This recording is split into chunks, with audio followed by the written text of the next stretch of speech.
Wala akong masabi dito sa bike na to. Kompleto sa features. Very solid bike. Grabe, lambot tumatak. Tsaka yung suspension, napakasarap. Parang lumulutang lang sa kalsada. Ay, si Kuya, oh, naka-ponytail. Sarap bumangking lang, oh. Lapad kasi ng gulong, eh. With a low center of gravity. Pero nagulat ako kay BMW, napakatipid, ha? Tipid, oh. 23.8 km per liter pala to. Ay mga katingin, another day, another swap. And this time, ito yung di-deliver natin ngayon. It's a 2023 F850 GS. 13K Odo, pero loaded na siya. Namin siya accessories. Gold runway, crash guard, Lobo top box na alloy, saka inflatable top bag na Lobo. Ito nilagay ko lang kanina to para meron tayong cellphone holder. May maps. Fresh na fresh. Walang issue galing sa first owner. And this time, swap ulit tayo. Maganda yung swap kasi meron akong service pabalik. Siyempre, tanggalin na natin tong presyo, no? So maganda po rito sa Katingin Bikes, pwedeng swap sa mga lower units. Medyo masikip yung parking, sakto-sakto lang. Yun. Ayun, so mukhang medyo mabigat siguro to dahil may box tsaka may side bag. Buti na lang, hindi naman tayo sobrang layo. Kaso ano ngayon Tuesday morning, so medyo expect natin na medyo matatraffic tayo ngayon. Siyempre, gear up tayo. Gamitin natin helmet ito, Aero Commander version 2. Sobrang komportable na ito. At saka siyempre, bagay siya sa BMW kasi kita mo. Meron siyang BMW colorway. At siyempre, adventure bike gagamitin natin kaya kailangan natin ng adventure helmet. Ito naman yung jacket na gagamitin natin. Imprint jacket tayo ngayon.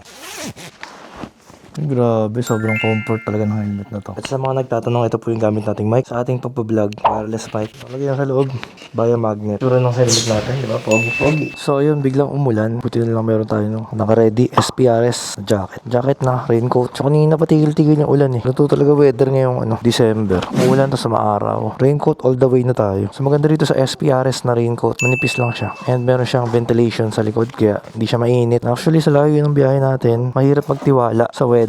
Mahirap yung hinto-hinto ka pa para magpalit ng rain gear. So gawin natin, suotin na natin para wala na tayong problema. So yung kinuha kong size, large, para maluwag pa rin kahit meron akong suot na riding jacket. In the future, kung magre-ride tayo, so sakto lang yung large. Kasi pag nakasakay ka sa motor, makahatak pa yung pants. Kailangan medyo one size bigger ang suot mo para may allowance. Kailangan pala yung laylayan nakalabas. Ayan, para di babasa yung medyas natin. Tapos, pag suot mo ng kapote, biglang nawala yung ulan.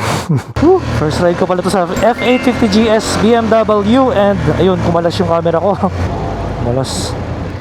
Hirap talaga maging vlogger, no? Motovlogger. Kailangan mag-multitasking. Dito laging mayroong build-up pero dito naman sobrang traffic. So ngayon alam ko na kung bakit ang dami palang gustong gumamit nito or maraming gumagamit nitong F850. Kasi yung dating na-try natin is a F750, yun yung base model. Same engine naman sila pero mas pinalakas yung power nito, 850. Tapos may quick shifter with auto blip tsaka 19-inch spoke wheels. 19 ba or 21 yata? 21-inch spoke wheels. Kala ko ang taas niya, hindi pala siya sobrang taas. Actually, mas mababa siya sa Versys 650. Kaya siya nagustuhan ng ating kadil ngayon. Dati siya naka-Versys and ang taas daw ng Versys 650. Maganda ng adventure bike. Kahit pa paano, mas maganda yung visibility mo. Mas kita ka ng mga tao, mga sasakyan. Mas may respeto kumpara sa malitang motor na dala mo.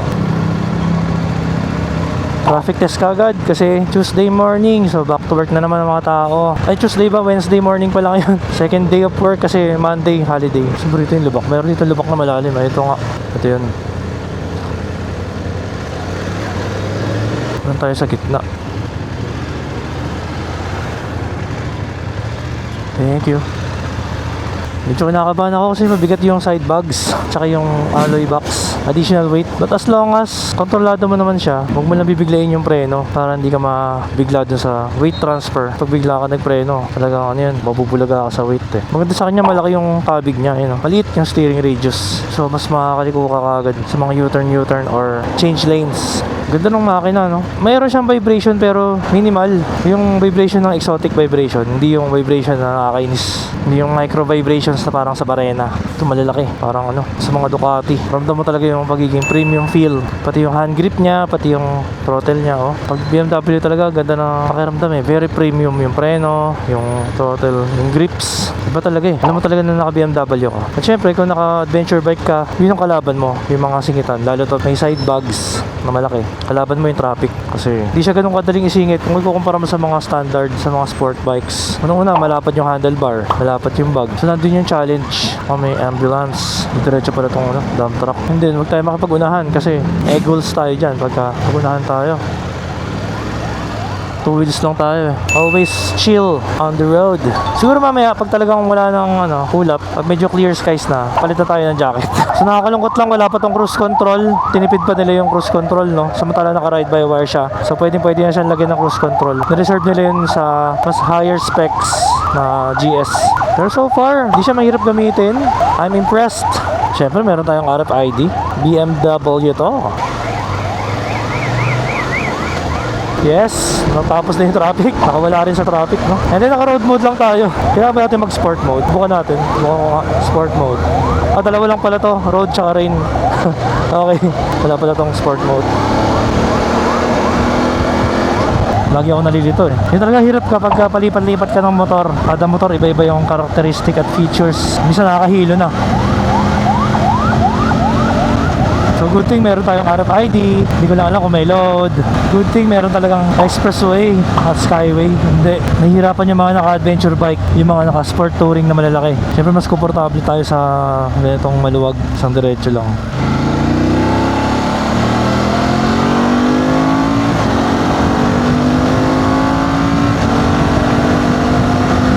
Ganda ng makina, ganda ng hatak, boy. Sarap, boy. Ang lambot ng throttle, ang likse. No wonder, yung mga naglo-long ride, gusto nila ng 2-cylinder lang. Kasi una-una, matipid sa gas ang 2-cylinder. Pangalawa, mas maraming torque, down low. Dati kasi, nung bago lang ako sa big bike, hindi ko na-imagine bakit ka bibili ng mamahaling big bike tapos 2-cylinder lang. So, hindi naman laging paramihan ng cylinder, pagandahan ng tunog. Iba yung character kasi ng 2-cylinder lang. Plus, sa long ride, napakahalaga na matipid sa gas yung motor mo. Alam ko, kaya na ito mag 21, around 21 to 24 sa long ride or baka mahigit pa. So depende yun sa pagdadrive mo.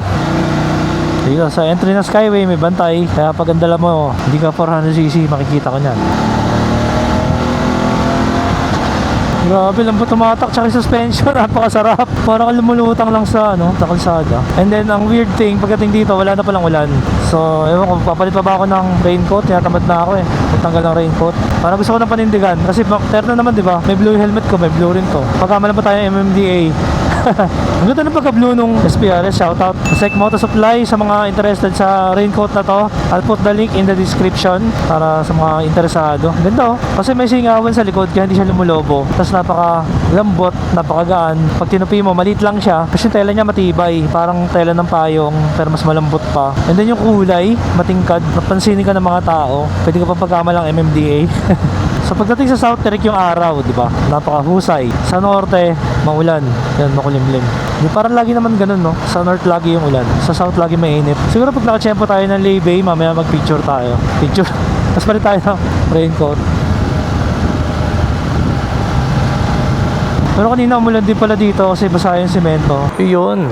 So check muna tayo ng maps, picture taking, and then let's go. Power on.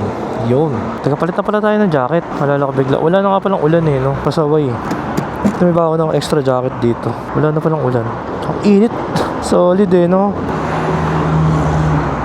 May ba tayong jacket na extra. Imprint Customs jacket naman. Kanina SPRS. Dahil wala nang ulan.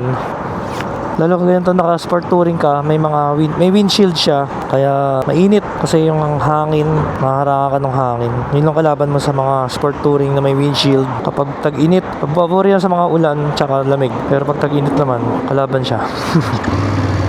Alright. Ito tayo sa San Pedro exit pala to.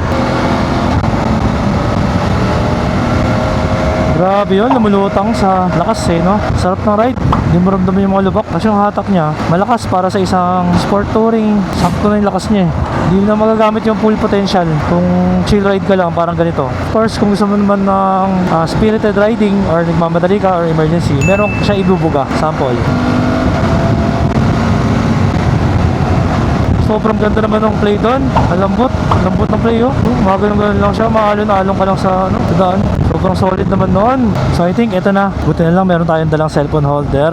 Kaya sigurado na ngayon sure ball, hindi tayo maliligaw. Wala akong masabi dito sa bike na to. Very solid bike, adventure bike, sport touring, abot kaya, kompleto sa features, sa mga comfort, amenities. Ayun pala, meron palang kanlubang. Ngayon ko lang nalaman. Tsaka yung weight niya, hindi sobrang bigat. Tapos pinaka the best, yung seat height. Sakto lang yung seat height niya. Hindi siya sobrang taas. Feeling ko very peaceful dito sa lugar na to. Yun. Tapos kakaliwa. Dito walang traffic light. Wala rin nagta-traffic. Kanya-kanya na lang bigayan na lang. Ito pala yung traffic eh. Nakatago. Ay mainitan. And of course maganda yung may quick shifter with auto blip. Ayan. Diba? Hindi mo na kailangan mag-clutch. Isa pa. Diba? Hindi na kailangan mag-clutch. Kaya hindi pagod yung kamay mo nakaka-clutch. So masarap mag-ride pag ganun. Pag traffic naman, syempre, doon maganda yung automatic kasi pagka traffic, kahit may quick shifter ka, kailangan mo mag-clutch na mag-clutch. First gear. So, minsan gusto ko automatic, minsan gusto ko manual. So depende, no? Depende sa sitwasyon. Kaya wala talagang perfect na big bike. Kaya nga maraming palit ng big bike eh. Kasi wala talagang perfect na big bike. Tayo, without sticker tayo.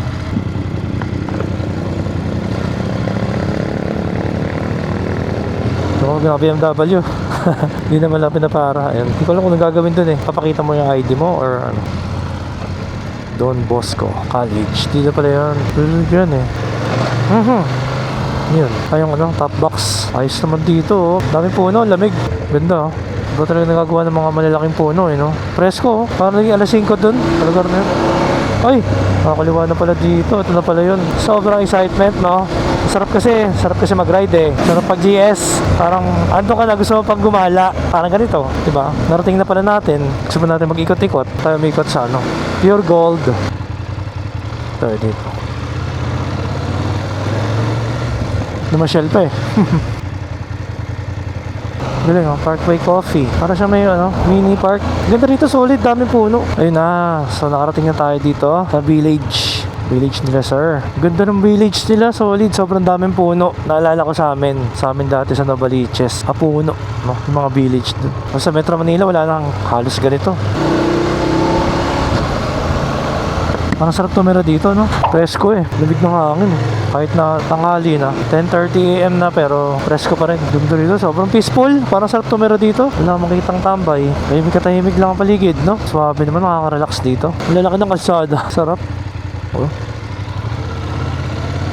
Sobrang solid, no? Feeling mo yung safe na safe ka. Sigurado malalaki yung mga lupa dito. Yan, so kasama natin si Sir Ron. Ay. Yan, dito tayo sa Canlubang, Laguna. Yan, Sir Ron, good morning. Morning. So bakit po yung una napili nyo itong exciting dati? Comfortability niya pagka nagra-ride. Comfort talaga, no? Hindi ka pagod pagka long ride. Siyempre automatic, tsaka yung upuan. Nagbabakride po kayo? Hindi, Ano solo yung lang. nagbabakride? Solo lang. Parang ka nakasakay sa kotse, no? Sa sedan. Oo, Yung dapat pakiramdam nung sa kanya. upuan, parang nakaupo ka sa sopa. Bali-galing din sa amin to, Sir, no? Tawag nung October lang. Nung nakuha nyo, ilang odo po yun? 5,000. Tapos na-ride ko lang siya ng mga 300. Grabe, no? 300. Bakit po, konti lang nagamit nyo? Hindi ako masyado nag-ano eh. Pagka may mga kasama lang, tsaka lang ako nagra-ride. Minsan lang kayo Na nagra-ride. isang beses ko lang siya na long ride. Mas madalas po kayo nakakotse? Oo. Tapos nakita ko yung posting mo na meron kang F750. Naunahan na ako. F850 na lang. Ba't nyo po naisipan lumipat sa F850 ngayon? Parang pang long ride. Medyo yung touring yung... Kasi mas steamball. Versus ako before. Maganda yung long ride. Yun nga lang sobrang taas. Para mas, siya dual sport no? Kahit medyo Pwede lubak, sa kayang-kaya. road. Pwede sa road. Dahil malaki yung gulong, malaki kaya. yung gulong. Pag scooter naman, disadvantage niya. Pag malalaki yung lubak, medyo hirap. No? Kasi More mababa on road ka lang talaga. mababa yung ground clearance. Tsaka wala tayong traffic dito no? Parang luwag eh. Wala masyado. Kaya mas maganda magkotse. Tsaka ang ganda pa puno. Pagdating ko parang ang lamig bigla. Probinsya na kasi.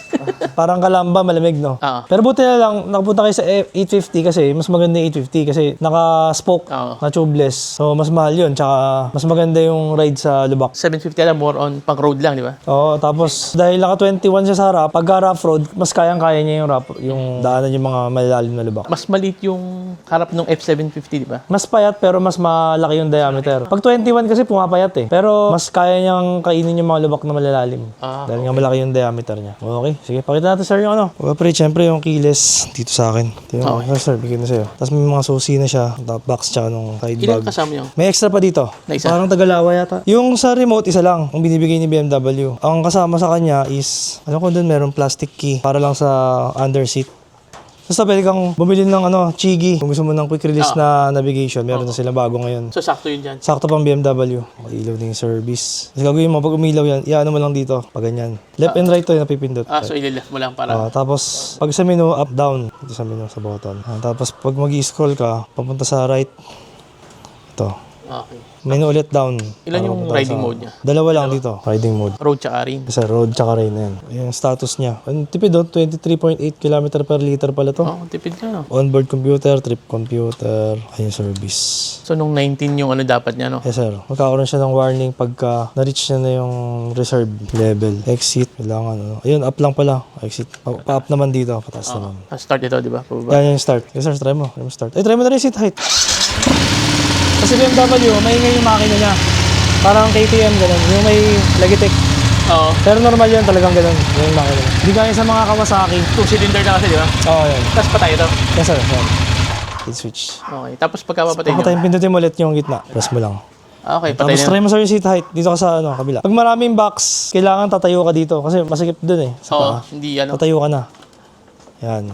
Oo, mas maano. So height ni sir, 5'7" daw siya. O yun, halos flat na. Pag Halos nagsapatos ka, flat yan. Oo, mas mababa siya kaysa ano, versus. Yung kasama ko kasi sa bahay, mabigat siya eh. Kaya pag upo niya, nalolowered pa. Ganda yung ano niya, no? Suspension. Ganda, parang lumulutang nga eh. Oo, Pag nasa kalsada. parang lumulutang. May adjustment pa siya ng preload. Pagka magbaback-ride ka or gusto mong tigasan dito. Habang kahit nasa stoplight ka, pwede ka mag-adjust ng preload sir di sa ilalim ng hita mo. Yung versus kasi pagka ano, nakakatakot, ang taas masyado eh. Makapal kasi yung foam niya eh, no? Oo, ito, tama lang. Ito may palubog eh. Pero laki rin niya tignan eh. Oo. Ano to, 15 liters, di ba? Yung tank niya, Yung tank eh. feeling ko mga nasa 18. mga ganun siguro, mga 80. Ayun. Tapos dito sir, pwede mong timplahin yung preload dito. Ba, marami kang karga, puno yung magamit dito, pwede mong tigasan mo yung preload. Clockwise. Pagka lalambutan mo naman, counterclockwise. Naka-auto blip na pala, no? Ayan, may quick shifter with auto blip na siya. Tapos demo ko yung ito, para tatanggalin mo siya, susian mo. Dalawa kasi yung susi niya.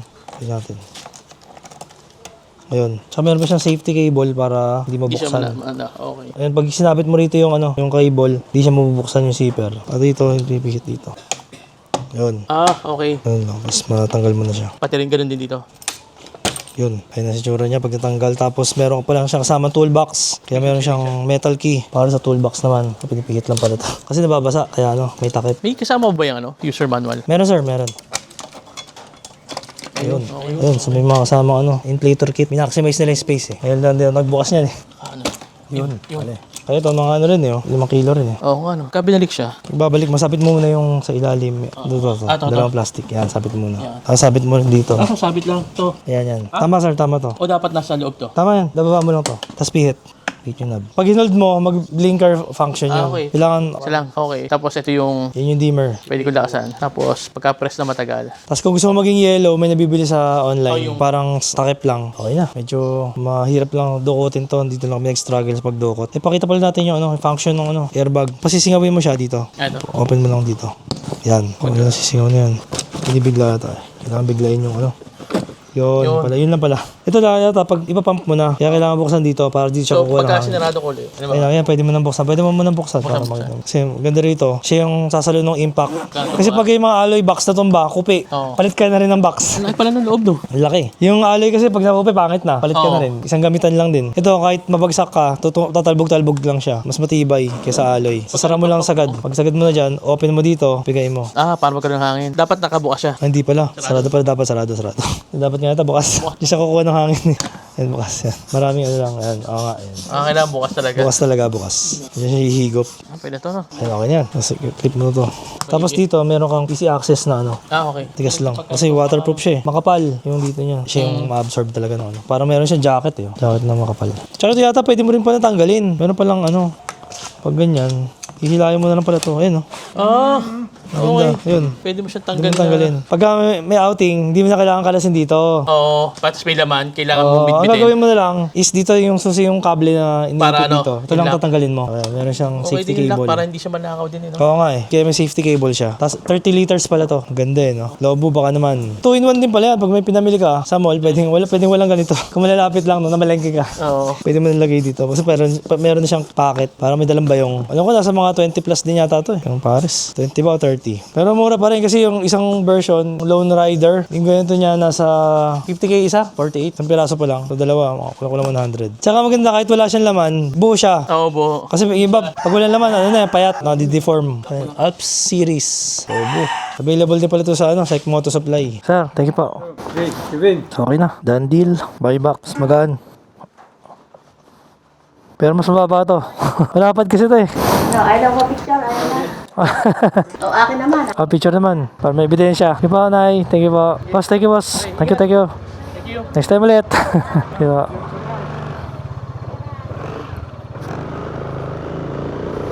Iba yung ride ng GS. Mas mahaba yung suspension travel at mas malambot. Pero kasarapan naman ito, exciting, budget meal. Baga presyong ano lang, presyong X-Max. Pwede ka nang mag expressway, tapos automatic. And then kung gusto mo talaga ng super comfort, pwede mo siyang palitan ng Pro Fender fully adjustable suspension. Kung gusto mo talaga ng ultimate comfort. So pansin ko pala kayo exciting, no? Pag may angkas, mas ano siya, mas comfortable siya pag may angkas, mas malambot yung suspension, no? Parang nakataon na siya for back ride. Sino nga ba yung main road dito? Dito yata. Ito na. Aray ko. Saan ako sa BMW? Kailangan daw kaliwa. So, ang ganda rito. Ang ganda rito sa Canlubang. First time ko rin nakarating dito, no? So, sarap ko talaga na mag-deliver. Kasi, kung saan ka nakakarating yung mga lugar na hindi ko pa napupuntahan dati. Nakarating ko na ngayon. Kasi, wala talaga akong time na mag-ride ng mag-ride. Kasi, alam mo naman, busy tayo sa trabaho, pag-aalaga ng babies, hands-on tayo sa lahat. Tsaka, di ba, wala naman tayo pupuntahan kung sakali sa mga ganitong lugar. Okay. Okay, si Kuya, naka-ponytail. Alright, uwi na. I'm going back to Manila. Sarap bumangking lang, oh.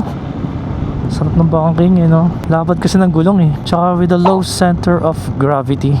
Pass-through lang pala. Kaya maganda yung handling niya. At syempre, shoutout kay Sir Ron. Napaka-smooth ng deal. Napaka-bilis lang. At syempre, dahil na rin sa galing sa atin tong exciting din, para nabayback lang natin. And shoutout kay Mami. Sa Mami niya na pinicturean kami. Siya yung kumuha ng thumbnail natin.